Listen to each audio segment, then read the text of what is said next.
الحمد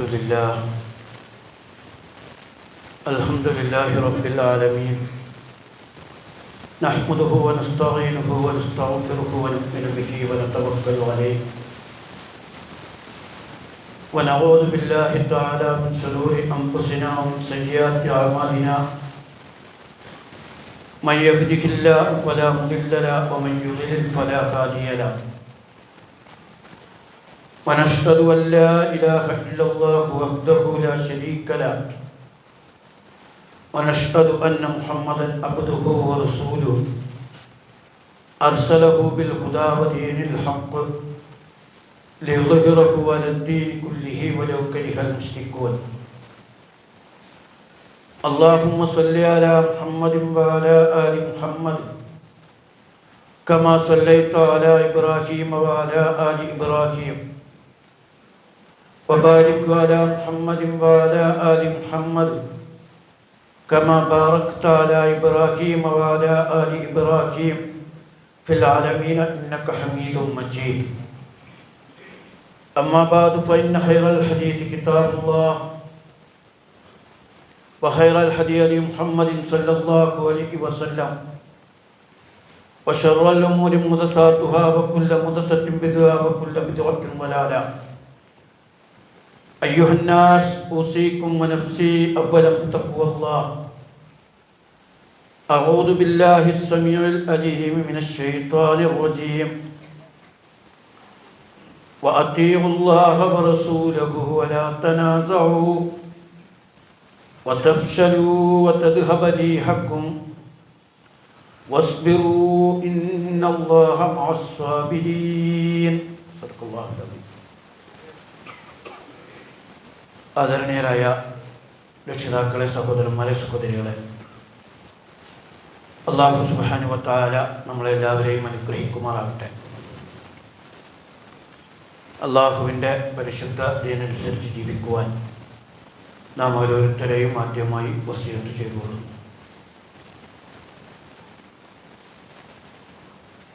നമ്മൾ ഇസ്ലാമിക സമൂഹം എന്ന നിലക്ക് ഒറ്റക്കെട്ടായി ഒന്നിച്ച് ഐക്യത്തോടെ അള്ളാഹുവിൻ്റെ ദീനിൻ്റെ മാർഗത്തിൽ നിലകൊള്ളണമെന്നാണ് ഇസ്ലാം ആഗ്രഹിക്കുന്നത്. ഇസ്ലാം എന്ന് പറയുന്നത് ഒറ്റക്കൊറ്റക്കൊരു വ്യക്തി അനുഷ്ഠിച്ചു തീർക്കുന്ന ഒരാത്മീയ ചടങ്ങ് മാത്രമല്ല, പകരം ഒരു സംഘടിതമാണ്, ഒന്നിച്ചാണ്. നമുക്കറിയാം, അള്ളാഹുവും അടിമയും തമ്മിൽ ഏറ്റവും സ്വകാര്യമായി നടത്തുന്ന ഒന്നാണ് ഇബാദത്തുകൾ, ആരാധനകൾ. ആ ആരാധനകൾ പോലും ഇസ്ലാം ഒന്നിച്ച് സംഘടിച്ച് കൂട്ടായി ചെയ്യാനാണ് പഠിപ്പിക്കുന്നത്. അപ്പം നമസ്കാരം പൂർണ്ണമായും അടിമയും അള്ളാഹുവും തമ്മിലുള്ള സ്വകാര്യമായൊരു കാര്യമാണ്. മറ്റൊരാളെ കാണിക്കാൻ നിസ്കരിക്കാൻ പാടില്ല, അത് ശിർക്കാവും. പക്ഷെ ആ നമസ്കാരം രഹസ്യമായി നിർവഹിക്കണം എന്നല്ല ഇസ്ലാം പഠിപ്പിച്ചത്. രഹസ്യമായി നമസ്കരിക്കാം, സുന്നത്ത് നമസ്കാരം. പക്ഷെ നിർബന്ധ ഫർള് നമസ്കാരം ഒന്നിച്ച് സംഘടിച്ച് ഒറ്റക്കെട്ടായി നിസ്കരിക്കണം. അപ്പോൾ ഒറ്റക്ക് നിസ്കരിക്കുന്നതിനേക്കാൾ കൂടുതലൊന്നും ജമാഅത്ത് നമസ്കാരത്തിലില്ല. ചില മദ്ഹബ് പ്രകാരം ഒറ്റക്ക് നിസ്കരിക്കുന്നതിനേക്കാൾ കുറവ് ചൊല്ലിയാൽ മതി, അഥവാ ഇമാം ഓതുന്നത് കേട്ടാൽ മതി. ഇമാമ് ഫാത്തിഹ ഓതുന്നത് കേട്ടാൽ മതി, ഇമാമ് ഖുർആൻ ഓതുന്നത് കേട്ടാൽ മതി, മാമൂം ഓതേണ്ടതില്ല. പക്ഷെ 27 ഇരട്ടി പ്രതിഫലമാണ് ജമാഅത്ത് നമസ്കാരത്തിന് നിശ്ചയിച്ചത്. വെറുതെ പ്രതിഫലമുണ്ട് എന്ന് പറയല്ല, ജമാഅത്തായി തന്നെ നിസ്കരിക്കണം എന്ന് കണിശമായി പറയുകയും ചെയ്തു.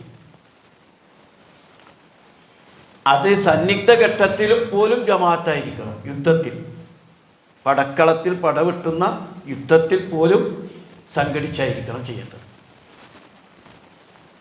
പിന്നെ അതിന് ഒരുപാട് നിയമങ്ങളുണ്ട്. അങ്ങനെ വെറുതെ നിന്നാൽ പോരാ, തോളും മുട്ടി നിൽക്കണം, വരി വളയാൻ പാടില്ല. ഇമാമ് സ്പീഡിലാണെങ്കിൽ മാമൂമ് സ്പീഡിൽ നിസ്കരിക്കണം. ഇമാമ് പതുക്കെ ആയാലും ഇമാമൂമ പതുക്കെ ആകണം. ഇങ്ങനെ അതുമായി ബന്ധപ്പെട്ട നിയമങ്ങൾ ഒരുപാടുണ്ട്. ഒക്കെ ഈ സംഘടിത ഒറ്റക്കെട്ട് എന്നതിലാണിത്. ഇനി നമസ്കാരം മാത്രമല്ല, സക്കാത്തും സംഘടിതമാണ്. അതുകൊണ്ടാണ് സക്കാത്ത് ശേഖരിക്കുന്ന വിതരണം ചെയ്യുന്ന ആളുകൾക്ക് സക്കാത്ത് കൊടുക്കാന്ന് പറഞ്ഞത്. വലാമിനീന അലീഹ. അബൂബക്കർ സിദ്ദീഖ് റളിയല്ലാഹുവിന്റെ കാലത്ത് സക്കാത്ത് കൊടുക്കാത്തവരുടെ കാര്യത്തിലല്ല, സക്കാത്ത് സംഘടിതമായി നൽകൂല എന്ന് പറഞ്ഞവരുടെ കാര്യത്തിലാണ് അബൂബക്കർ സിദ്ദീഖ് റളിയല്ലാഹു അൻഹു അവരോട് ഞാൻ യുദ്ധം ചെയ്യുമെന്ന് പറഞ്ഞത്. ഇനി നോമ്പ് എന്ന് പറയുന്നത് മുസ്ലിമീങ്ങൾ എപ്പോഴെങ്കിലും ഒരു കൊല്ലത്തിൽ 30 നോമ്പ് പറ്റോളാനല്ല, ലോക മുസ്ലിമീങ്ങൾ എല്ലാവരും ഒന്നിച്ച് റമദാനിൽ നോമ്പ് നോക്കണം. ഹജ്ജ് എന്ന് പറയുന്നത് നമുക്കറിയാം ലോക മുസ്ലിമീങ്ങളുടെ ഒന്നിച്ചുള്ള ഒരു ഇബാദത്താണ്. ഹജ്ജിന് ഏകദേശം 30 ലക്ഷം 40 ലക്ഷത്തിന് താഴെ ആളുകളെ വരുന്നുള്ളൂ. പക്ഷേ ഈ കഴിഞ്ഞ 2.5 മാസത്തിനടക്കം 3 കോടി ആളുകൾ ഉംറ നിർവഹിച്ചു. 3 കോടി ആളുകൾ. അത്രയും ഇതുവരെ ഉണ്ടായിട്ടില്ല. 2.5 മാസം കൊണ്ട് 3 കോടി. പക്ഷേ ഹജ്ജിന് 40 ലക്ഷമാണ്, അല്ലെ മാക്സിമം 30 ലക്ഷമൊക്കെ വരും. ഉംറയും ഹജ്ജും തമ്മിലുള്ള വ്യത്യാസം എന്താണെന്ന് ചോദിച്ചാൽ ഹജ്ജ് ഒന്നിച്ചാണ്. ഈ 40 ലക്ഷവും ഒന്നിച്ച് അറഫയിൽ, ഒന്നിച്ച് മിനയിൽ, ഒന്നിച്ച് ജംറയിൽ ഒന്നിച്ചാണ് ഈ അമല് ചെയ്യണം. അങ്ങനെ ലോകത്തൊരു അമല് ലോകത്ത് ആരും ചെയ്യണില്ല. ശബരിമലയ്ക്ക് പോലും 40 ദിവസം കൊണ്ടാണ് അത് ചെയ്യുന്നത്. അവിടെ മാക്സിമം ആൾ 1 കോടിയോളം ആൾ വരുന്നുണ്ട് എന്നാണ് അവർ പറയുന്നത്. പക്ഷേ അത് ഉംറ പോലെ ഇങ്ങനെ കുറേ ദിവസങ്ങൾ കൊണ്ട് വരുന്നതാണ്. പക്ഷെ അതുകൊണ്ടാണ് ഉംറയുടെ അതേ ചിലവല്ല ഹജ്ജിന് 7 ഇരട്ടി ചിലവ് വരികയാണ്, 8 ഇരട്ടി ചിലവ് വരികയാണ്. കാരണം ഇതൊക്കെ വെറും ഒറ്റ പകൽ താമസിക്കാനാണ് അറഫയിൽ ഈ ശീതീകരിച്ച ടെൻറ്റുകൾ ഒരുക്കുന്നത് 40 ലക്ഷത്തിന്. വെറും കൊല്ലത്തിൽ 4 ദിവസം താമസിക്കാനാണ് മിന എന്ന് പറയുന്ന തീ പിടിക്കാത്ത ശീതീകരിച്ച ടെൻറ്റ് മിനായിൽ ഉണ്ടാക്കിയിട്ടുള്ളത്. ഒറ്റ നേരം നിസ്കരിക്കാനാണ് മസ്ജിദുൻ നമീറ ഉണ്ടാക്കിയിട്ടുള്ളത്. എത്രയോ ലക്ഷം ആളുകൾ കൂടെ. മസ്ജിദുൽ കൈഫ് 4 ദിവസം കൊല്ലത്തിൽ നിസ്കരിക്കാൻ വേണ്ടി വേറെ ഒരൊറ്റ വക്ത് നിസ്കാരം അവിടെ നടക്കൂല. മസ്ജിദുൽ കൈഫ് ഉണ്ടാക്കിയിരുന്നു. കാരണം എന്താ? ഹജ്ജ് ഒന്നിച്ചാണ്. ഞാൻ പറഞ്ഞു വന്നത് ഇസ്ലാമിൽ ഈ സംഘടിത രൂപ ആരാധനയിൽ തന്നെ കാണാം. അല്ലാഹു തആല വിശ്വാസികളോട് പറയുന്നു, നിങ്ങൾ ഒന്നിച്ചായിരിക്കണം, നിങ്ങൾ ഒറ്റക്കെട്ടായിരിക്കണം, നിങ്ങൾ ഭിന്നിച്ചു പോകരുത്. അങ്ങനെ സംഭവിച്ചു കഴിഞ്ഞാൽ അത് നിങ്ങളുടെ നാശമായിരിക്കും. അത്തിയുല്ലാഹ വ റസൂലഹു, അല്ലാഹുവിന്റെ റസൂൽ നിങ്ങൾ അംഗീകരിക്കണം. വലാ തനാസഉ, നിങ്ങൾ അന്യോന്യം കലഹിക്കരുത്. ഫതഫ്ശലു, അതേപോലെ നിങ്ങൾ അന്യോന്യം കലഹിച്ച് ഭിന്നിച്ചു പോകരുത്. വതദ്ഹബ റീഹക്കും, അങ്ങനെ സംഭവിച്ചാൽ ശരിക്കും തഫ്സീലങ്ങൾ ദുർബലരാകരുത്. അങ്ങനെ സംഭവിച്ചാൽ നിങ്ങളുടെ കാറ്റ് പോയി പോകും, വീര്യം ചോർന്നു പോകും. വസ്ബിറു, നിങ്ങൾ അതിൽ ക്ഷമ പാലിക്കണം. ഇന്നല്ലാഹ മഅ സ്സാബിരീൻ, അല്ലാഹു ക്ഷമാശീലരുടെ കൂടെയാണ്. ശരിക്ക് അള്ളാഹ് ഉദ്ദേശിച്ചത് മനുഷ്യർക്കിടയിൽ ഭിന്നിപ്പുണ്ടാവും. ഭിന്നിപ്പല്ല, വ്യത്യസ്ത കാഴ്ചപ്പാടുകൾ ഉണ്ടാവും. ആ കാഴ്ചപ്പാടുകളെ ഇസ്ലാം അംഗീകരിച്ചിട്ടുണ്ട്. ഞാൻ ഈ പറഞ്ഞ വിഷയം വളരെ ശ്രദ്ധിക്കണം. ഇസ്ലാം തന്നെ മനുഷ്യരെ പല രീതിയിലാണ് സൃഷ്ടിച്ചുള്ള, പലർക്കും പല വീക്ഷണഗതികൾ വരാൻ സ്വാഭാവികമാണ്. ഖുർആൻ പറയുന്നുണ്ട്, വലൗ ശാഅ റബ്ബുക ലജഅലന്നാസ ഉമ്മത്തൻ വാഹിദ. അള്ളാഹ് ഉദ്ദേശിച്ചിരുന്നെങ്കിൽ ആളുകളെ ഒറ്റ ഉമ്മത്താക്കി മാറ്റുമായിരുന്നു. പക്ഷേ വലാ യസാലൂന മുഖ്തലിഫീൻ, അവൻ ആളുകളെ, എന്നാൽ അവർ ഭിന്നിച്ചുകൊണ്ടേയിരിക്കും. ഭിന്നിപ്പ് അവർക്കിടയിൽ ഉണ്ടാവും, ഭിന്നമായ കാഴ്ചപ്പാടുണ്ടാവും, ഇഖ്തിലാഫ് ഉണ്ടാവും. എന്നാൽ ഇത് ഇസ്ലാമിൽ നിങ്ങൾ പരിശോധിച്ചാൽ ഫിഖ്ഹിൻ്റെ അനുഷ്ഠാന കർമ്മത്തിൽ ഒരുപാട് ഇഖ്തിലാഫുണ്ട്, ഒരുപാട് ഇഖ്തിലാഫ്. നമ്മൾ തമ്മിലുള്ള ഇപ്പോൾ കേരളത്തിലെ മുസ്ലിങ്ങൾക്കിടയിലുള്ള ഇഖ്തിലാഫിനേക്കാളും കൂടുതലായിരുന്നു സ്വഹാബാക്കൾക്കിടയിലുള്ള ഇഖ്തിലാഫ്, ഭിന്നിപ്പ്.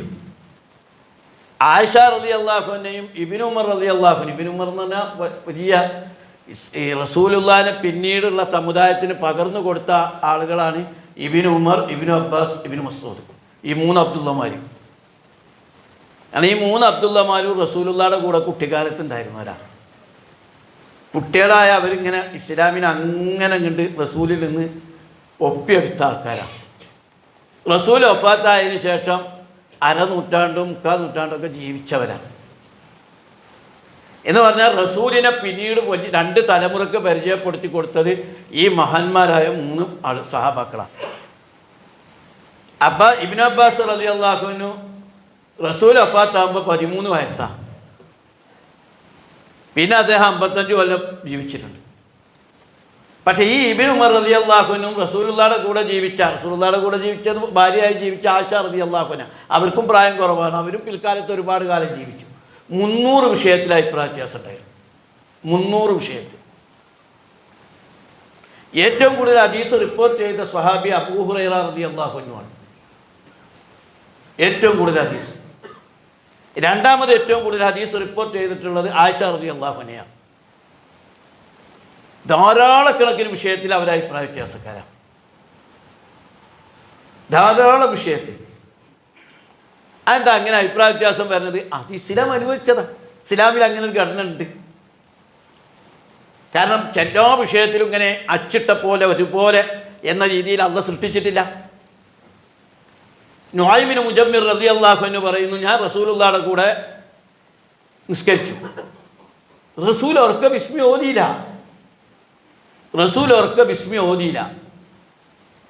അബൂ ഹുറൈറ റളിയല്ലാഹു അൻഹു പറഞ്ഞു, ഞാൻ റസൂലുള്ളാഹിയുടെ കൂടെ നിസ്കരിച്ചിട്ടുണ്ട്. റസൂൽ ഉറക്കെ ബിസ്മി ഓതി.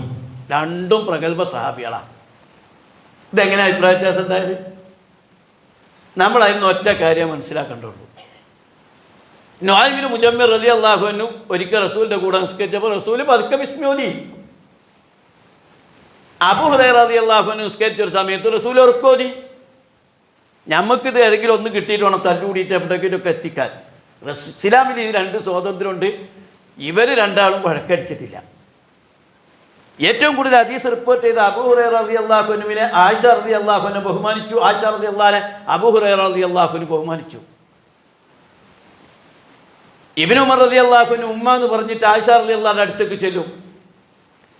ആ ആയിഷ റളിയല്ലാഹു അൻഹ കുട്ടിയാണെങ്കിൽ പോലും എന്തെങ്കിലും വിഷയത്തിൽ അഭിപ്രായ വ്യത്യാസം ഉണ്ടായി ഇബ്നു ഉമർ റളിയല്ലാഹുവിൻ്റെ അടുത്തേക്കും ഇബ്നു അബ്ബാസ് റളിയല്ലാഹുവിൻ്റെ അടുത്തേക്കും ആളെ പറഞ്ഞേക്കും. ഭിന്നാഭിപ്രായം ഒരുപാട് വിഷയത്തിലുണ്ട്. ചില വിഷയം അള്ളാഹ് ഫിഖ്ഹിൽ മാത്രമല്ല, ചില വിഷയത്തിൽ അങ്ങനെ തർക്കം വരാവുന്ന ഘടനയെ തന്നെ അള്ളാഹ് പറഞ്ഞിട്ടുണ്ട്. ഞാൻ ഉദാഹരണം പറഞ്ഞ് ശ്രദ്ധിച്ച് കേട്ടാൽ മനസ്സിലാവും. അസ്സാരിഖു വസ്സാരിഖത്തു ഫഖ്തഉ ഐദിയഹുമാ, ഖുർആനിലെ ഒരു പ്രയോഗമാണ്. കട്ട പുരുഷനെയും സ്ത്രീയെയും അവരുടെ കൈ മുറിക്കണം. കൈ എന്ന് പറഞ്ഞാൽ എവിടെ മുറിക്കുക? ഇത്രേ ഖുർആൻ പറഞ്ഞിട്ടുള്ളൂ. ചില മദ്ഹബുകാർ പറഞ്ഞു ഒരാളെ വിരൽ മുറിഞ്ഞാലും കൈ മുറിഞ്ഞെന്നാണ് പറയാം. വിരൽ മുറിച്ചാൽ മതി എന്ന് പറഞ്ഞു. ചില മദ്ഹബുകാർ പറഞ്ഞു ഇവിടെ കൈപ്പത്തി മുറിച്ചാൽ മതി. മാലിക് മദ്ഹബുകാർ പറഞ്ഞു മുട്ടിൻ്റെ അവിടെ മുറിക്കണം. അല്ലാഹു തആല എന്ത് തീരുമാനിച്ചു? ഓരോ കാലഘട്ടത്തിൻ്റെയും സാഹചര്യം പരിഗണിച്ചുകൊണ്ട് ആ തീരുമാനം എടുക്കാനുള്ള സ്വാതന്ത്ര്യത്തിൽ ഒരു പൊതു വർത്താനങ്ങൾ പറഞ്ഞു. അല്ലാഹ് സ്വാതന്ത്ര്യം തന്നെ. വലിൽ മുത്തല്ലഖാത്തി യതറബ്ബസ്ന സലാസത്തു ഖുറൂഹ്, വേറൊരു ഭാഗത്ത് വിവാഹമോചിതകളായ സ്ത്രീകൾ 3 മാസമുറക്കാലം കാത്തിരിക്കണം, ഇദ്ദാചരിക്കണം. ഈ ഖുറൂഹ് എന്ന് പറഞ്ഞാൽ ഈ മാസക്കാലം എന്നും ആർത്തവ വിരാമകാലം എന്നും 2 അർത്ഥമുണ്ട്. ആർത്തവകാലം എന്നുമുണ്ട്, ആർത്തവ വിരാമകാലം എന്നുമുണ്ട്. രണ്ടിനും കൂടി പ്രയോഗിക്കുന്ന പദപ്രയോഗം. അവിടെ എന്ത് വെച്ചു? ചിലർ പറഞ്ഞു ആർത്തവ വിരാമം വേണം, ചിലർ പറഞ്ഞു ആർത്തവ കാലത്ത് തന്നെ ആവാം. രണ്ടിനും സ്വാതന്ത്ര്യമുണ്ട്. വിശുദ്ധ ഖുർആനിലാണ് ഞാൻ ഈ പറഞ്ഞത്. അപ്പം മനുഷ്യർക്കിടയിൽ പല വീക്ഷണങ്ങളുണ്ടാവും. അതുണ്ടാകുമെന്നല്ല പറഞ്ഞു. പക്ഷേ ഇതൊന്നും നിങ്ങൾക്കിടയിൽ ഭിന്നിപ്പിൻ്റെയോ ശത്രുതയുടെയോ കക്ഷിത്വത്തിൻ്റെയോ അല്ലെങ്കിൽ വിരോധത്തിൻ്റെയോ നിലപാടിലേക്ക് പോകാൻ പാടില്ല. ഇതാണ് ഇസ്ലാം പഠിപ്പിച്ചത്. കാരണം ഇസ്ലാം ഫ്ലെക്സിബിളാണ്. ആളുകൾക്ക് ഇനിയും അതിൻ്റെ പുതിയ കാഴ്ചപ്പാടുകളിലൂടെ വളരേണ്ടതുണ്ട്. ഒരുപാട് ഉയർച്ചകളിലേക്ക് എത്തേണ്ടതുണ്ട്. ഒരു ഉദാഹരണം പറഞ്ഞാൽ, തയമം ചെയ്യുന്നത് മണ്ണിൽ തട്ടിക്കൊണ്ട് മുഖത്ത് തടവണമെന്നതാണ്. ഇപ്പോൾ കേരളത്തിലെ ഒരാശുപത്രിയിൽ, കണ്ണാശുപത്രിയിൽ അവരിറക്കിയ ഒരു പോസ്റ്ററുണ്ട്, ഒരു നോട്ടീസ്. അതിൽ അവർ പ്രത്യേകം കൊടുത്തിരിക്കുന്നു, ഈ മുഖം കഴുകരുത്, കണ്ണ് കഴുകരുത്, ഒന്നും എടുക്കരുത്. പക്ഷേ തയമം ചെയ്യുമ്പോൾ ചില ആൾക്കാർ കരുതിക്കണേ മണ്ണിലടിച്ചിട്ട് തന്നെ തടവണം. അത് അതിനേക്കാൾ അപകടമാണ്. അപ്പോൾ അവരെന്നെ എഴുതിയിരിക്കുന്നു, പല പണ്ഡിതന്മാരുടെയും അഭിപ്രായ പ്രകാരം ഉറപ്പുള്ള ഒരു തറയിലടിച്ചാൽ മതി. അപ്പം ഇത് വ്യത്യസ്തമായ സാഹചര്യത്തിൽ ഇപ്പോൾ എല്ലാ പണ്ഡിതന്മാരും അംഗീകരിച്ചു തുടങ്ങി. അപ്പോൾ മണ്ണിട്ടാപ്പ് കൂടുതൽ പൊടി പരിക്കും. അവിടെ ഉദ്ദേശിച്ചത് ഒരു തറയിൽ, ഇപ്പോൾ ബസ്സിലാണെങ്കിൽ ഒരാൾക്ക് തയമം ചെയ്യാൻ പറ്റുമോ? മണ്ണിലിറങ്ങിയിട്ട് ബസ്സിൻ്റെ സീറ്റിലടിക്കും. അപ്പം ഇതൊക്കെ ഇസ്ലാമിൻ്റെ ഒരു വിശാലതയുടെ ഭാഗമാണ്. നമ്മൾ ഇതിന്മേലങ്ങോട്ട് വാശി പിടിച്ച് ഇതന്നെ ശരി, എത്രയൊക്കെ തെറ്റ് എന്ന് പറഞ്ഞ് തർക്കത്തിലേക്ക് ഏർപ്പെടുകയാണ്. ഞാനൊരു ഉദാഹരണം പറയാം. മഹാനായ ഷാഫി ഇമാം റഹ്മത്തുള്ളാഹി അലൈഹി, അദ്ദേഹം ഒരിക്കൽ പറഞ്ഞെന്ന് പറഞ്ഞാൽ, ഞാൻ പറഞ്ഞ പലതും തെറ്റാവാം. അവർ പറയാം, ഞാൻ വിശ്വസിക്കുന്നത് എൻ്റെതാണ് ശരിയെന്നാണ്, പക്ഷേ തെറ്റാകാം.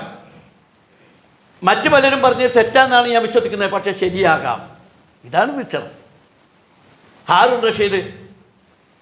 സുൽത്താൻ ഹാറൂൺ റഷീദ് ഇമാം മാലിക്കിൻ്റെ മുവത്ത, ഇമാം മാലിക്കിൻ്റെ മദ്ഹബ് മദീനയിലെ മദ്ഹബാക്കി ഫിഖിൻ്റെ രേഖയാക്കി പ്രഖ്യാപിക്കാൻ ഒഴുകി. ഉടനെ ഇമാം മാലിക് ഇടപെട്ടിട്ട് പറഞ്ഞു, ശരിയരുത്, ഇതെൻ്റെ നിരീക്ഷണത്തിലുള്ള ഒരു മദ്ഹബാണ്. ചില ആളുകൾക്ക് മറ്റ് പല ഘടനയിലും അവരുടേതായ മദ്ഹബ് അനുസരിച്ച് ഇസ്ലാമിൻ്റെ അനുഷ്ഠാനങ്ങൾ ചെയ്യാനുള്ള സ്വാതന്ത്ര്യം കൊടുക്കണം എന്ന് പറയാൻ ചെയ്തത്. അഥവാ മദ്ഹബ് ഉണ്ടാക്കിയ ഇമാമുകൾ പോലും അതങ്ങനെ പറഞ്ഞത്. അതിൻ്റെ ഏറ്റവും നല്ല ഉദാഹരണമാണ് ഇമാം ഷാഫി റഹ്മത്തുള്ളാഹി അലൈഹി കൂഫയിൽ ഇമാം ഹനഫി ഇമാമത്തിൽ നിന്നിരുന്ന പള്ളിയിൽ ഒരിക്കൽ നിസ്കരിക്കാൻ വേണ്ടി പോയി. നല്ല ശ്രദ്ധിക്കേണ്ട ഒരു കാര്യമാണ്, കേട്ടിട്ടുണ്ടാവും, എന്നാലും ഓർമ്മപ്പെടുത്തുക. സുബഹിക്കായിരുന്നു. ഇമാം ഷാഫി റഹ്മത്തുള്ളാഹി അലൈഹിയുടെ പ്രത്യേകത, അദ്ദേഹം സുബഹിക്ക് ഖുനൂത്ത് ഓതുന്നത് സുന്നത്താണെന്ന് പറഞ്ഞ ആളാണ്. എന്ന് മാത്രമല്ല, ഷാഫി മദ്ഹബിൽ തന്നെ ഉള്ള ഒരു മദ്ഹബ് പ്രകാരം ഉറങ്ങുന്നവർക്ക് ഇതൊന്നും മനസ്സിലാവില്ല കേട്ടോ. ജുമാക്ക് വന്ന് ഉറങ്ങുന്ന ആൾക്കാർക്ക് ഇതൊന്നും മനസ്സിലാവില്ല. അവർ ഇതൊക്കെ എൻ്റെ ആമിൻസാൻ്റെ കുത്തോ കൊള്ളാം എന്ന് പറയും, വേറെ ഒന്നും ഉണ്ടാവില്ല. അപ്പോൾ അടുത്തിരിക്കുന്ന ആളൊക്കെ ഒന്ന് ഷെയ്ക്കൻ്റെ കൊടുത്തിട്ടോ ഒന്ന് ഉണർത്തിയിട്ടൊക്കെ അവർ കേൾക്കട്ടെ, ഇല്ലെങ്കിൽ പകുതി കേട്ടാൽ അതിനേക്കാളും പ്രശ്നമാണ്. അപ്പോൾ ഇമാം ഷാഫി റഹ്മത്തുള്ളാഹി അലൈഹി പറഞ്ഞു, ഇമാം ഷാഫി റഹ്മത്തുള്ളാഹി സുബഹിക്ക് ഇമാമത്തുന്നു. എന്ന് മാത്രമല്ല, ഷാഫി മദ്ഹബിൻ്റെ ഉപമദ്ഹബ് അനുസരിച്ച് സുബഹിക്ക് ഖുനൂത്ത് ഓതിയിട്ടില്ലെങ്കിൽ സഹ്വിൻ്റെ സുജൂദ് ചെയ്യണം. ഇമാം ഷാഫി ഇമാം ആ പള്ളിയിൽ അതിഥിയായി വന്നപ്പോൾ മൂപ്പലാണ് ഇമാമത്തുന്നത്. കുഫയിൽ സുബഹിയാണ് നേരം. എല്ലാവരും ഇപ്പോൾ ഇമാം ഖുനൂത്ത് ഓതുന്നു പ്രതീക്ഷിച്ചു, പക്ഷെ അദ്ദേഹം ഖുനൂത്ത് ഓതിയില്ല, സഹ്വിൻ്റെ സുജൂദും ചെയ്തില്ല. ആളുകൾക്ക് നിസ്കാരം കഴിഞ്ഞപ്പോൾ ചോദിച്ചു, താങ്കൾ സുബഹിക്ക് ഖുനൂത്ത് ഓതുന്ന സുന്നത്താണെന്ന് പറയുന്ന പണ്ഡിതാണെന്ന് മാത്രമല്ല ഇങ്ങനെയൊക്കെ അഭിപ്രായമുള്ള ഇമാമല്ലേ, താങ്കൾ എന്തുകൊണ്ട് ഖുനൂത്ത് ഓതിയില്ല? ഷാഫി ഇമാം പറഞ്ഞ നല്ലൊരു മറുപടിയാണ്. നമ്മളിപ്പോൾ എവിടെ നിസ്കരിക്കുന്നത്? മഹാനായ ഇമാം അബൂ ഹനീഫ ഇമാമത്ത് നിന്നിരുന്ന പള്ളിയിലാണ്. ഇമാം അബൂ ഹനീഫ സുബഹിക്ക് ഖുനൂത്ത് ഓതണ്ടെന്നുള്ള അഭിപ്രായക്കാരനായിരുന്നു. ഞാൻ അദ്ദേഹത്തിൻ്റെ അഭിപ്രായത്തെ സ്വീകരിച്ച് ഇപ്പം അത് ഉൾക്കൊണ്ടു. നമ്മൾ നിസ്കരിക്കുകയില്ല, നിസ്കരിക്കണവന് ഖുനൂത്ത് ഓതുണ്ടോ ഇല്ലേ എന്നിങ്ങനെ നോക്കിയിട്ട് ഓനെ കാപ്പറാക്കാനും ഓനെ പിഴച്ചോനാക്കാനും ഓനക്കെതിരെ കലാപം ഇളക്കി വിടാനുമാണ് നമ്മളെ ആളുകൾക്ക് താല്പര്യം. നിങ്ങൾ ആലോചിച്ച് നോക്കിയേ, ഈ കൗമ് ബഹുഭൂരിപക്ഷം സുബഹിക്ക് നിസ്കരിക്കണമെന്നില്ല. അപ്പോഴാണ് നമ്മൾ തല്ലുകൂടിക്കൊണ്ടിരിക്കുന്നത്. എന്തെല്ലാം വാർത്തകളാണ് കേൾക്കുന്നത്. മുസ്ലിം സമൂഹത്തെ അവരുടെ കയ്യും കാലും ഇല്ലാതാക്കാൻ വേണ്ടി ശ്രമിക്കുന്നവർ, അവരുടെ അസ്തിത്വം ചോദ്യം ചെയ്യുന്നവർ, സവർണവർഗീയ ഫാസിസം മുസ്ലിങ്ങളോട് കടുത്ത പക്ഷപാതിത്വത്തോടു കൂടി കടുത്ത വൃത്തികെട്ട നിലപാടുകൾ സ്വീകരിക്കുമ്പോൾ, മുസ്ലിം സമൂഹത്തെ പ്രതിക്കൂട്ടിൽ നിർത്തുമ്പോൾ അവിടെ സുന്നിയുമില്ല, ജമാഅത്തുമില്ല, മുജാഹിദുമില്ല, ഖാദിയാനില്ല, ഒന്നുമില്ല, ഒക്കെ മുസ്ലിമാണ്. ആസാമിലെ മുസ്ലിങ്ങളുടെ വീടുകൾ തച്ച് തകർക്കുമ്പോൾ ഇത് സുന്നിയുടെ വീടാണോ മുജാഹിദിൻ്റെ വീടാണോ ജമാഅത്തിൻ്റെ വീടാണോ നോക്കണില്ല, മുസ്ലിമാണോ തകർക്കുക. അവർ മുസ്ലിങ്ങളെ കഴിയുമ്പോൾ ഇവർ കൈ നെഞ്ചത്ത് കെട്ടണവനാണോ വയറ്റത്ത് കെട്ടണവനാണോ താഴെ കെട്ടണവനാണോ നോക്കില്ല. കയ്യെന്നില്ലാത്ത കാലത്ത് കൈ എവിടെ കെട്ടണമെന്ന് നോക്കിയിട്ടാണ് നമ്മളിരിക്കുന്നത്. ഞാൻ പറയുന്നത് എന്താ പറഞ്ഞാൽ, ഇത് ഭിന്നിപ്പിലേക്ക് പോകുക. അതുകൊണ്ടാണ് അല്ലാഹു തആല വളരെ കൃത്യമായി തന്നെ പറഞ്ഞു, വഅ്തസിമു ബിഹബിലില്ലാഹി ജമിയ, നിങ്ങൾ ഒന്നായി അള്ളാഹുവിൻ്റെ കയറിനെ മുറുകെ പിടിക്കണം, ഒറ്റക്കെട്ടായി. വല തഫറഖു, നിങ്ങൾ ഭിന്നിക്കരുത്. അഭിപ്രായ വ്യത്യാസം ഉണ്ടാകാം, പക്ഷേ ഭിന്നിപ്പും തഫറക്കും ഉണ്ടായിത്തീരരുത്. വദ്കുറൂ നിഅമത്തല്ലാഹി അലൈക്കും ഇദ് കുൻതും അഅദാഅൻ ഫഅലഫ ബൈന ഖുലൂബിക്കും ഫഅസ്ബഹ്തും ബിനിഅമതിഹി ഇഖ്വാന. മദീനയിലെ മുസ്ലിമീങ്ങളെ അനുസ്മരിച്ചുകൊണ്ട് അല്ലാഹ് പറഞ്ഞു, അല്ലാഹ് നിങ്ങൾക്ക് ചെയ്ത അനുഗ്രഹം നിങ്ങളൊന്ന് ഓർത്തു നോക്കൂ. ഒരു ഘട്ടത്തിൽ നിങ്ങൾ പരസ്പരം ഔസും ഖസ്റജും കൂടി തല്ലുകൂടി പോരടിച്ച് കൂടുന്നവരായിരുന്നു. രണ്ട് കൂട്ടരെ ഒന്നും യുദ്ധം നശിക്കുന്നതായിരുന്നു. പക്ഷെ അല്ലാഹു തആല നിങ്ങളുടെ മനസ്സിനെ ഇണക്കി. മുഹമ്മദ് റസൂലുള്ളാഹി സ്വല്ലല്ലാഹു അലൈഹി വസല്ലം മദീനയിൽ ചെന്നിട്ട് ചെയ്ത ആദ്യത്തെ പ്രവർത്തനം മുസ്ലിമീങ്ങൾക്കിടയിൽ ഐക്യമുണ്ടാക്കിയായിരുന്നു. അതുകൊണ്ട് വകുന്തു ശഫാല ഹുഫ്റത്തി മിനന്നാർ, നിങ്ങൾ അഗ്നികുണ്ഡത്തിന്റെ വക്കത്തായിരുന്നു. ഫഅൻഖദകും ബിഹാ മിൻഹാ, അതിൽ നിന്ന് അള്ളാഹു നിങ്ങളെ രക്ഷപ്പെടുത്തി. അതുപോലെ നിങ്ങൾ ഐക്യത്തോടു കൂടി നിൽക്കണം എന്ന് അല്ലാഹു തആല ശക്തമായ ഭാഷയിൽ പഠിപ്പിച്ചു. നബി സല്ലല്ലാഹു അലൈഹി വസല്ലം തിരുമേനി ഒരിക്കൽ പറഞ്ഞു, ഇന്നല്ലാഹ യർളാ ലക്കും സലാസ. നല്ല ശ്രദ്ധിക്കണം. അല്ലാഹു തആല 3 കാര്യങ്ങളിൽ തൃപ്തിപ്പെട്ടു. വയസ്അത്തു ലക്കും സലാസ, 3 കാര്യങ്ങളിൽ അവൻ ദേഷ്യത്തിലുമാണ്, അവൻ തൃപ്തിപ്പെട്ടിട്ടില്ല. യർളാ ലക്കും അൻ തഅബുദൂഹു വലാ തുശ്രികൂ ബിഹി ശൈഅ, അവൻ തൃപ്തിപ്പെട്ട കാര്യം അവരെ മാത്രം ഇബാദത്ത് ചെയ്യുക, മറ്റാരെയും പങ്കു ചേർക്കാതിരിക്കുക. പിന്നെ അവൻ തൃപ്തിപ്പെട്ട കാര്യം വഅൻ തഖ്തസിമൂ ബിഹബിലില്ലാഹി ജമീഅൻ വലാ തഫറഖൂ, നിങ്ങൾ ഒറ്റക്കെട്ടായി ഒന്നിച്ച് മുസ്ലിമീങ്ങളായി നിൽക്കുക, ഭിന്നിക്കാതിരിക്കുക. വഅൻ തനാസഹൂ മൻ വാലഹുല്ലാഹു അംറക്കും, അല്ലാഹു നിങ്ങളുടെ കാര്യം ആരെ ഏൽപ്പിച്ചു അവരെ നിങ്ങൾ ഗുണകാംക്ഷയോടുകൂടി നിലകൊള്ളുക. വയസ്ഉത്തു ലക്കും സലാക്ക, 3 കാര്യങ്ങൾ അല്ലാഹു വെറുക്കുന്നു. ഒന്ന് കീലബക്കാൽ, പരസ്പരം പരദൂഷണം പറഞ്ഞു നടക്കുക. വകസ്റത്തു സുആൽ, അനാവശ്യ ചോദ്യങ്ങൾ ചോദിച്ച് നടക്കുക. വൈദാത്തുൽ മാൽ, പൈസ ദൂർത്തടിക്കുക. അതിൽ അല്ലാഹു പറഞ്ഞ് അല്ലാഹു 3 കാര്യം തൃപ്തിപ്പെടുന്ന മുസ്ലിമീങ്ങൾ ഒന്നിച്ച് നിൽക്കുമ്പോൾ അല്ലാഹുക്ക് തൃപ്തി വരിക. ആരാ മുസ്ലിമീങ്ങൾ? അതൊരു വലിയ അർത്ഥമുള്ളൂ. എൻ്റെ പാർട്ടിക്കാർ മാത്രം മുസ്ലിം എന്നാ ചിലരുടെ ധാരണ. ഇസ്ലാമിൽ മുസ്ലിം സംഘടനകൾ ഉണ്ടാകുന്നത് നല്ലതാണ്, ഒരു കുഴപ്പമില്ല, നല്ലതാണത്. കാരണം സംഘടനകളുടെ പ്രവർത്തനങ്ങൾ മുഖേനയാണ് ഇസ്ലാമിന് പ്രത്യേകിച്ച് വളരെ വലിയ വൈപുല്യം ഉണ്ടായിട്ടുള്ളത്.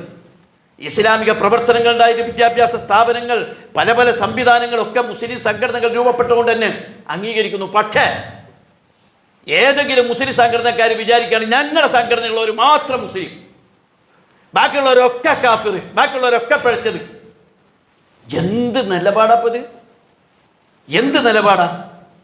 മൻ ഷഹിദ അല്ലാ ഇലാഹ ഇല്ലല്ലാഹ് വസ്തഖബല ഖിബ്ലതനാ വസല്ല സ്വലാത്തനാ വഅകല ദബീഹതനാ വഹുവ മുസ്ലിം. അല്ലാഹുവിന്റെ റസൂൽ പറയാ, ആരാ മുസ്ലിം? ലാ ഇലാഹ ഇല്ലല്ലാഹ് മുഹമ്മദുർ റസൂലുള്ളാഹി എന്ന് പ്രഖ്യാപിച്ചവൻ, വസ്തഖബല ഖിബ്ലതനാ നമ്മുടെ ഖിബിലയായി അംഗീകരിച്ചവൻ, വസല്ല സ്വലാത്തനാ നമ്മുടെ നമസ്കാരം നിർവഹിക്കുന്നവർ, വഅകല ദബീഹതനാ നമ്മുടെ അറക്കുന്നവർ, വഹുവ മുസ്ലിം, അവരാണ് മുസ്ലിം. ഞാൻ കൈ കെട്ടുന്നോടത്ത് കെട്ടാത്തവൻ മുസ്ലിം അല്ല എന്ന് പറയാൻ അധികാരമില്ല. ഞാൻ കുനൂത്ത് ഓതുന്നില്ലെങ്കിൽ മറ്റുള്ളവനും കുനൂത്ത് ഓതാതിരുന്നാലേ മുസ്ലിം ആകൂ എന്ന് പറയാൻ അധികാരമില്ല. ഞാൻ എൻ്റെ ഫിഖിന്റെ മസല വെച്ചിട്ട് എൻ്റെ ഫിഖിന്റെ മസല അംഗീകരിക്കാത്തവർ മുസ്ലിം അല്ല എന്ന് പറയാൻ അധികാരമില്ല. അല്ലാഹുവിന്റെ റസൂൽ പറയാണ്, മൻ ഷഹിദ അല്ലാ ഇലാഹ ഇല്ലല്ലാഹ് വസ്തഖബല ഖിബ്ലതനാ വസല്ല സ്വലാത്തനാ വഅകല ദബീഹതനാ വഹുവൽ മുസ്ലിം, അവരാണ് മുസ്ലിം. അത് അംഗീകരിക്കാൻ നമുക്ക് പറ്റണം. എന്തായി കാണുന്നത്? മുസ്ലിമീങ്ങൾ ഭീകരന്മാരാണെന്ന് 100 വട്ടം പറഞ്ഞുകൊണ്ട് മുസ്ലിങ്ങളെ പ്രതിക്കൂട്ടി നിർത്തി അവരെ നശിപ്പിക്കാൻ വേണ്ടി സംഘപരിവാർ കൂട്ടങ്ങൾ ശ്രമിച്ചുകൊണ്ടിരിക്കുമ്പോൾ പരസ്പരം ഭിന്നിച്ചിട്ട് ദേ ഓ ഭീകരനാണ്, ദേ അവൻ ഭീകരനാണ്, ഞാൻ ഒഴിച്ചുള്ളവരൊക്കെ ഭീകരന്മാരാണ് എന്ന് പറയുന്ന മുസ്ലിം പണ്ഡിതന്മാർ എത്ര വലിയ അപകടകരമായ അവസ്ഥയിലേക്കാണ് കാര്യങ്ങളെ കൊണ്ടെത്തിക്കുന്നത് എന്ന് അവർ ചിന്തിക്കേണ്ടതുണ്ട്. അല്ലേ? ആലോചിച്ച് മുസ്ലിം അപ്പം മറ്റൊരു പറയാണ്, ഞങ്ങൾ പറഞ്ഞില്ലേ ഇവരൊക്കെ ഭീകരന്മാരാണെന്ന് ദേ പണ്ഡിതൻ പറയുന്നു. ഒരു ചെറിയ അഭിപ്രായ വ്യത്യാസം ഉണ്ടായി, അതന്നെ ഈ സംഘടനകളൊക്കെ പിളരാണ്. പിളർന്നു കഴിഞ്ഞാലോ അതിനേക്കാൾ രസം എന്താന്ന് പറഞ്ഞാൽ മറ്റൊരു സംഘടനയായിട്ട് ഒന്നിച്ചിരുന്നു എന്നുള്ളതിൻ്റെ പേരിൽ പിളർന്ന സംഘടന ഉണ്ട് കേരളത്തിൽ. എന്തൊരു അവസ്ഥയെന്ന് ആലോചിച്ച് നോക്കിയാൽ, മറ്റൊരു സംഘടനയുടെ കൂടെ ഒന്നിച്ചിരുന്നു, ഒന്ന് യോഗം കൂടി, അതിൻ്റെ പേരിൽ പിളർന്നു പോയിട്ടുണ്ട്. കണ്ടാ മിണ്ടില്ല, സലാം പറയാൻ പാടില്ല. ഈ കുട്ടികൾക്ക് പറഞ്ഞു കൊടുക്കണതാ. ഇപ്പം അതാ കേരളത്തിലൊരു പെൺകുട്ടി പറഞ്ഞുകൊണ്ടിരിക്കുക, എന്തെല്ലാം വൃത്തിയേടാ മദ്രസയെ പഠിപ്പിക്കണേ, എന്തെല്ലാം വൃത്തിയേടാ മദ്രസയിൽ കാട്ടിക്കൂട്ടണമെന്ന് സോഷ്യൽ മീഡിയയിൽ പറയാ. അത് പറയുമ്പോൾ ഒന്നിച്ച് പ്രതികരിക്കുമ്പോൾ ചിലർ ഏത് മദ്രസ, ആ മദ്രസ അങ്ങനെ, അവൾ നിരീശ്വരത്താ പറയുന്നത്, അവൾ മതനിഷേധാ പറയുന്നത്. എന്നിട്ട് അതേ മദ്രസയിൽ തന്നെ തൻ്റെ പാർട്ടിക്കാരല്ലാത്തവരോട് സലാം പറയണ്ടെന്ന് പറയാം. നമ്മൾ മനസ്സിലാക്കണം, അതീവ ഗുരുതരമായ ചില നിലപാടുകൾ നമ്മുടെ ഇടയിൽ വന്നുപെടുകയാണ്. അവിടെ നമ്മൾ ഐക്യത്തിൻ്റെ സാഹോദര്യത്തിൻ്റെ നിലപാട് നമ്മൾ കിടക്കണം. അല്ലാഹു തആല ഖുർആനിൽ പറയുന്ന ഒരു ആയത്ത് നിങ്ങൾ നോക്കിയേ, വഹുവൽ ഖാദിറു അലാ അൻ യബ്അസ് അലൈക്കും അദാബൻ മിൻ ഫൗഖിക്കും ഔ മിൻ തഹ്തി അർജുലിക്കും ഔ യൽബിസകും ശിയാ വയുദീക ബഅദുകും ബഅസ ബഅദ ഉൻദുർ കൈഫ നുസർരിഫുൽ ആയാതി ലഅല്ലകും യഫ്ഖഹൂൻ. വിശുദ്ധ ഖുർആൻ വളരെ കൃത്യമായി സൂറത്ത് അൻആമിൽ പറയാണ്, പറയുക, നിങ്ങളുടെ മുകൾ ഭാഗത്ത് നിന്നോ അല്ലെങ്കിൽ തഹ്ത അർജുനി നിങ്ങളുടെ കാൽ ഭാഗത്ത് നിന്നോ നിങ്ങളുടെ മേൽ ശിക്ഷ വരുത്താൻ കഴിവുള്ളവനാണ് അല്ലാഹു. അല്ലാഹ് നമ്മളോട് പറയാം, മുകൾ ഭാഗത്ത് നിന്ന് ശിക്ഷ വരാൻ, കാലിൻ്റെ അടിയിൽ നിന്ന് ശിക്ഷ വരാൻ, ശിക്ഷ കൊണ്ടുവരാൻ കഴിവുള്ളവനാണ് വഹുവൽ ഖാദിർ, കഴിവുള്ളവനാണ് അല്ലാഹു എന്ന് പറഞ്ഞിട്ട് പറയാണ്, ആ ശിക്ഷ എങ്ങനെ കൊണ്ടുവരിക? നിങ്ങളെ പല കക്ഷികളാക്കി ആശയക്കുഴപ്പത്തിൽപ്പെടുത്തി പരസ്പരം പീഡനമേൽപ്പിക്കാനും ആ അള്ളാഹുവിന് കഴിയും. നിങ്ങളങ്ങോട്ട് കക്ഷികളാക്കിയിട്ട് എന്താ 100 കക്ഷി, എന്നിട്ട് എനിക്കൊന്നും പറ്റിയില്ലല്ലോ എന്ന് പറയാം. അതൊക്കെ ആ സംഘടനയല്ലേ, അവരല്ലേ നിരോധിക്കണമെന്നിട്ട് ഒറ്റ ഒഴിഞ്ഞു മാറി. ഇപ്പോൾ അവസാനം ഓരോരുത്തരെ പിടിച്ച് അറസ്റ്റ് ചെയ്ത് തുടങ്ങിയപ്പോൾ അപ്പം പ്രശ്നമായി. അവസാനം എന്തായി? എല്ലാ ധിക്കാരവും ചെയ്യുന്ന സവർണ വർഗീയ ഫാസിസത്തിന് മത്സരിച്ച് സ്തുതിപാഠകരാകുകയാണ്. ആ സ്തുതിപാഠനമൊക്കെ കഴിഞ്ഞൊരു ഘട്ടെത്തുമ്പോൾ അതൊക്കെ തകർത്തെറിയും. അപ്പം അല്ലാഹ് നോക്കൂ, അപ്പം നമ്മൾ എന്ത് ചെയ്യും? അല്ലാഹു തആല വളരെ കൃത്യമായി ഔ യൽബിസകും ശിഅൻ വയുദീക ബഅദുകും ബഅസ ബഅദ്, നിങ്ങളെ കക്ഷികളാക്കിയിട്ട് പരസ്പരം ഇങ്ങനെ ഭിന്നിച്ചിട്ട് അള്ളങ്ങളെ ശിക്ഷിച്ചു കളയും. ഈ ഹദീസ്, ഈ ആയത്തിന് സഹായകമായിട്ട് തഫ്സീർ ഇബ്നു കസീർ ധാരാളം ഹദീസ് കൊടുത്തിട്ടുണ്ട്. ഈ ഒരൊറ്റ ആയത്തിന് ധാരാളം ഹദീസുകൾ, പ്രധാനപ്പെട്ട അറബി പ്രാമാണിക തഫ്സീറായ ഇബ്നു കസീറിൽ ഒരുപാട് ഹദീസ് കൊടുത്തിട്ടുണ്ട്. ആ ഹദീസുകളിൽ ഒരു ഹദീസ് നിങ്ങൾ കേട്ടോക്ക്.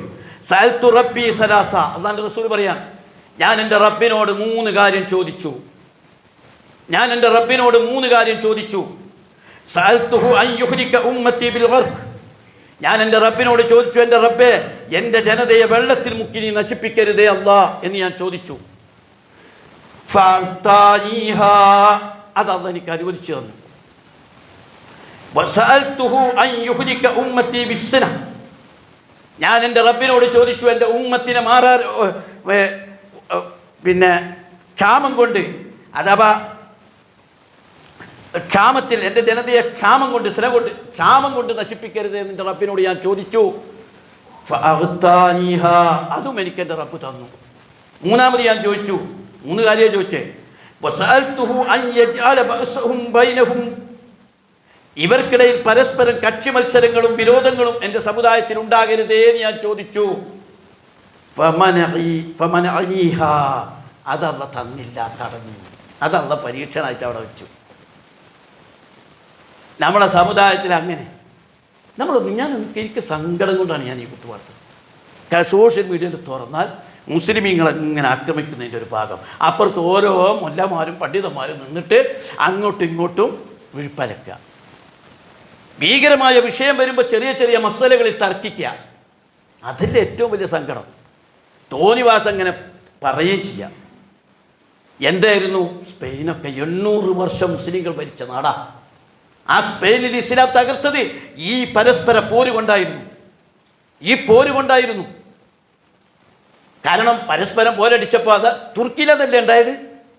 മുസ്തഫ കമാൽ പാഷ തകർത്തത് എന്തുകൊണ്ടാണ്? തുർക്കിയിലെ മൊല്ലമാർ തർക്കത്തിലായിരുന്നു, ഇസ്ലാമിനെ സംരക്ഷിക്കുന്നിടത്തായിരുന്നില്ല. എന്താ തർക്കം എന്ന് കേട്ടിട്ടുണ്ടോ നിങ്ങൾ? തുർക്കിയിലെ മൊല്ലമാരെ തർക്കം വലതുകൊണ്ട് തുടങ്ങണം എന്നല്ലേ? വലതുകൊണ്ട് തുടങ്ങണം ആദ്യം. അപ്പോൾ ഒരു കൂട്ടം പണ്ഡിതന്മാർ പറഞ്ഞു, വലത്തെ കൈകൊണ്ട് തുടങ്ങണം നഖം മുറിക്കാൻ വലത്തെ കൈകൊണ്ട് തുടങ്ങണം. അപ്പോൾ ഏത് കൈയിനെ മുറിക്കണ്ടേ? ഇടത്തെ കൈയിനെ. വേറെ ചില പണ്ഡിതന്മാർ പറഞ്ഞു, അങ്ങനെയല്ല, വലത്തെ കയ്യിൻ്റെ നഖമാണ് മുറിക്കേണ്ടത്. മുസ്തഫ കമാൽ പാഷ പള്ളി പൊളിക്കണ്, അതുപോലെ തന്നെ പർദ്ദ നിരോധിക്കണ്, ഖുർആൻ നിരോധിക്കണ്. ഇവിടെ മൊല്ലന്മാർ നഖം മുറിക്കണ തർക്കത്തിലാണ്. അവസാനം ഇസ്ലാമൊക്കെ തകർത്തെറിഞ്ഞ മുസ്തഫ കമാൽ പാഷ അവസാനം സകല മൊല്ലന്മാരെ കെട്ടിയിട്ട് പട്ടാള ക്യാമ്പിൽ കൊണ്ടുപോയി പട്ടാളക്കാരെ ശൗര്യം ചെയ്യാൻ വേണ്ടി നിശ്ചയിച്ചു. ഇത് ചരിത്ര. നമുക്കിടയിൽ ഭിന്നിപ്പുണ്ടായിക്കോട്ടെ, അഭിപ്രായ വ്യത്യാസം ഉണ്ടായിക്കോട്ടെ, അഭിപ്രായ വ്യത്യാസം വേണം. ഓരോ സംഘടനയും അവരുടേതായ മേഖലകളിൽ പ്രവർത്തിക്കട്ടെ. പക്ഷേ യോജിക്കേണ്ട സമയത്ത് യോജിക്കട്ടെ. മഹാനായ അലി ബിൻ അബി താലിബ് റളിയല്ലാഹു അൻഹും മുആവിയ ബിൻ അബി സുഫിയാൻ റളിയല്ലാഹു അൻഹു, രണ്ട് പ്രഗത്ഭരായ സഹാബാക്കൾ, അവർ തമ്മിൽ ഭയങ്കര രാഷ്ട്രീയപരമായ അഭിപ്രായ വ്യത്യാസം ഉണ്ടായി. ഭയങ്കര അഭിപ്രായ വ്യത്യാസം. അപ്പോൾ ആ സമയത്ത് മുആവിയ ഗവർണറാണ് കൂടിയാണ്. മുആവിയക്ക് ഹിർക്കൽ രാജാവ് ഒരു കത്തയച്ചു. ഹിർക്കൽ രാജാവ് പറഞ്ഞു, അർസൽതു ഇലൈക ജയ്ഷ, ഞാൻ നിനക്കൊരു സൈന്യത്തെ അയച്ചു തരാം. എന്നിട്ട് അലിയെ കൊന്നിട്ട് അലിയുടെ തല നിന്റെ അടുത്ത് കൊണ്ടു വെച്ചു തരും. ഞാൻ മനസ്സിലാക്കുന്നു അലിയേക്കാൾ, അലി ബിൻ അബി താലിബിനേക്കാൾ യോഗ്യൻ നീയാണെന്ന് എനിക്കറിയാം. അലി റളിയല്ലാഹു അൻഹു ആണ് ഖലീഫ, മുആവിയ ഗവർണറാണ്.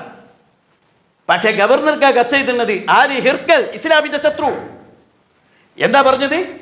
ഹിർക്കൽ, മുആവിയ, നീയാണ് ശരിക്ക് ഖിലാഫത്തിന് അർഹൻ. അലിയുടെ തല ഞങ്ങൾ കൊയ്തിട്ട് നിന്റെ മുമ്പിൽ കൊടുന്നു വരാം. അലിയും അലി റളിയല്ലാഹു അൻഹു മുആവിയ റളിയല്ലാഹു അൻഹു തമ്മിൽ രൂക്ഷമായ വ്യത്യാസ.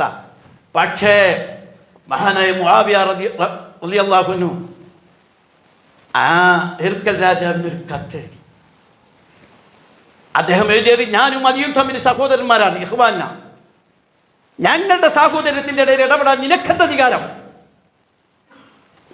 ഹിർക്കൽ, അർസൽതു ഇലൈക ജയ്ഷൻ, ഞാനിതാ നിന്റെ അടുക്കലേക്ക് ഒരു സൈന്യത്തെ അയക്കുന്നു.